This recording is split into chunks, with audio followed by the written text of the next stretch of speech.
One time my brother came down to visit us in Texas, and I asked him to do something crazy. I asked him to go against the strongest guy in our church. We were going to set up 2 identical towers of concrete blocks. So we'd have the strong guy with a sledgehammer versus my brother with his bare hand.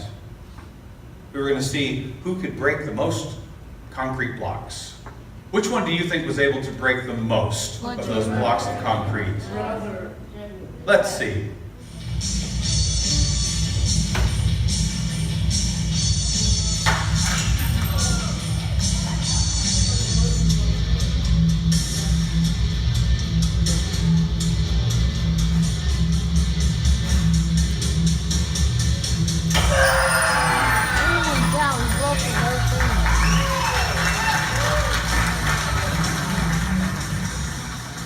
So the strong guy with a sledgehammer, 1 block.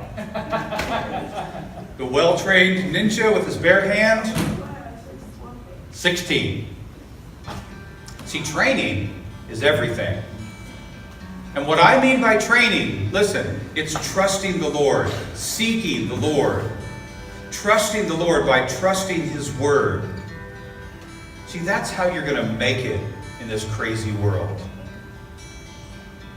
I found out last year that I don't know who my biological father is, but I know who my heavenly Father is. And so do you. And He loves us and cares for us. And He wants us to know that we can trust Him. Proverbs 3, 5, and 6 says, "Trust in the Lord with all your heart and lean not on your own understanding." See, that's how you're going to become the person that God has created you to be.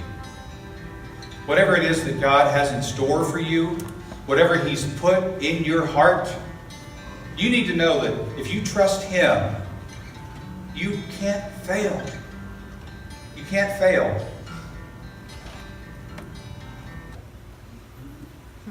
When he was 32 years old, and he was only a 5th degree black belt, he was asked to represent Taekwondo in a mixed martial arts tournament called the Battle of Chicago Ultimate Fighting Championship. And he had never done anything like that before. But his Grand Master asked him if he would do it for a children's charity, which means if he won, then the prize money would go to a charity. It was going to be on Fox Sports. And Jeff was wondering, could he really go toe-to-toe with the best of the best? So he went to Chicago. He enters the tournament as a featherweight, one of the little guys, in the 160-pound and under division. But the way the tournament worked is every fighter would compete in their own weight class first, and then the winner of each weight class, they would fight the winners of the other weight classes until there's only one winner of the whole tournament. So all the little guys would fight each other, and then the winner would have to fight the big guys. Does that sound like a good idea to you? No. Anyway, so he beat the other featherweights pretty easily. But he had a little more trouble with the winner of the welterweight division, because that guy was bigger than Jeff. He was just as strong, but he was also really quick. And at the end of that fight, Jeff had to get a bunch of staples in the back of his head, and he found out that one of his testicles was missing because it had been kicked up inside his body. Feel free to groan at that one. By the end of the first day, he pretty much looked like he'd been ran over by a train. But it was a 2-day tournament. He was going to have to fight the heavyweight and the super heavyweight winners the next day. So his third fight, it's against the super heavyweight. And he had no trouble with that guy at all. The guy was too big, too slow. The fight was over like as soon as it began. One more to go to win the whole thing. Now when he gets in the cage with the heavyweight champion, he suddenly realized that he had just entered an entirely different world. But this guy was a third bigger than him. He was a well-trained martial artist, an experienced fighter. He was a lot faster. He was a lot stronger than Jeff. He said the guy looked like a comic book superhero. The fight lasted for 22 minutes. 22 minutes of pain. Every punch and every kick opened a new wound and painted the floor with Jeff's blood. But he couldn't get anything in on this guy. He couldn't land a punch, couldn't land a kick. He's being tossed around like a rag doll. I mean, just pure punishment. The floor is slick with blood. And it's all Jeff's blood. Here's the point of this story. This was the hardest thing he had ever faced. But he wasn't going to quit because all of his training helped him to keep going. He trusted what he knew all those years of training before he got there, all those years of training before he needed it. So he's exhausted. He's pushing through the pain, but he sees an opening. He sees an opening and he takes it. His most powerful kick, a side kick, like one of the first kicks that a white belt learns. It was nothing fancy. And for the first time in this fight, it connected. Hit the dude right in the chest. Knocked him to the side of the cage with a bang. But the guy just stood there like it didn't bother him, which was very disappointing. So Jeff winds up. He does the exact same kick to the exact same place. Bang! Into the side of the cage again.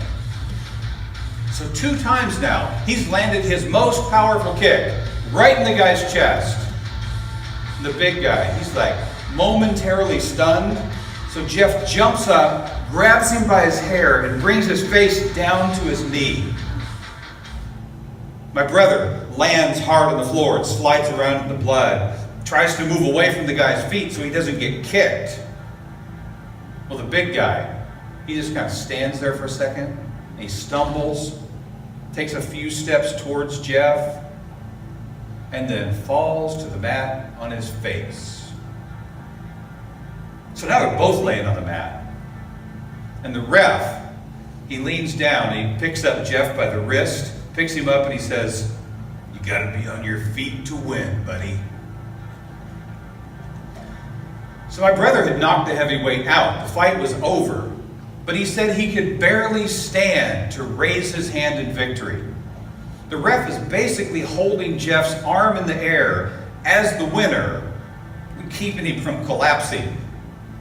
And then he pulls Jeff's ear up to his mouth, almost lifting him off his feet, because the ref was a big guy too. And he said, "I can't believe you did it, you little turd." And it doesn't matter what else I say, because all you're going to remember is that missing testicle, aren't you?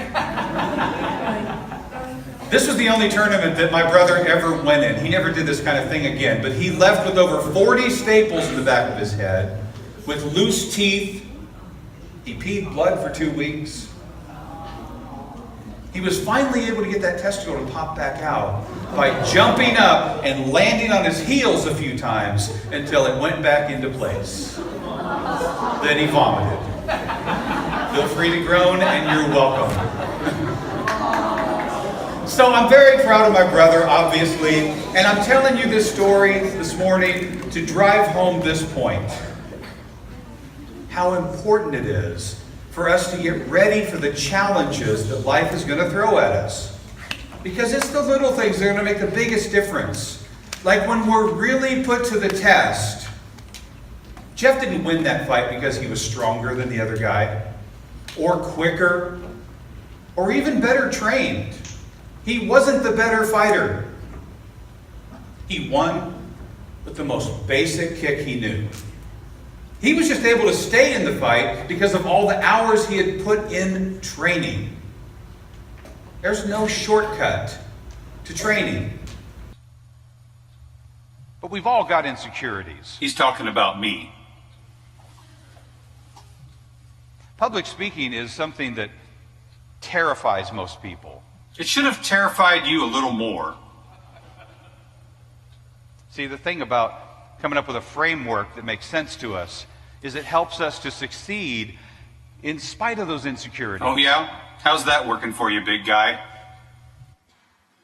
Songwriting structures, they make sense to me. So you can try that. That might work for you. But the important thing is to find some kind of a framework that keeps you from staring at that blank sheet of paper.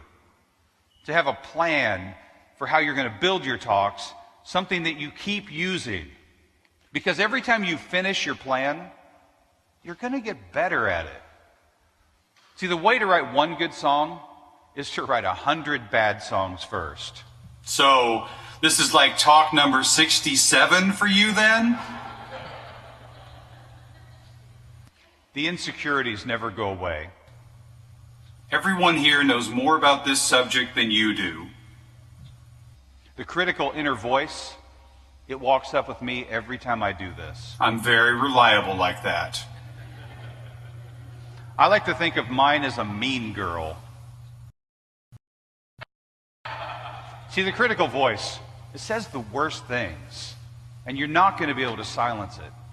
But you can learn how to put it in its place. You can answer them. You can stop the emotional death spiral that will kill what you're trying to do. Look, these people in this room, man, they look friendly enough to me. And they're counting on me to say something that's worth listening to for like 15 minutes. They asked me to be here.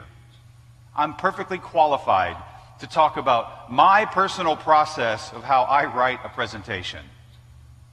So would you please just go away and let me finish this in peace?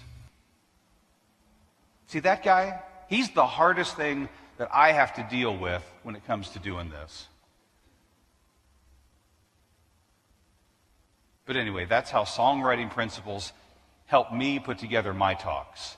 So find a framework that works for you, because a good framework really can help you succeed in spite of your own insecurities.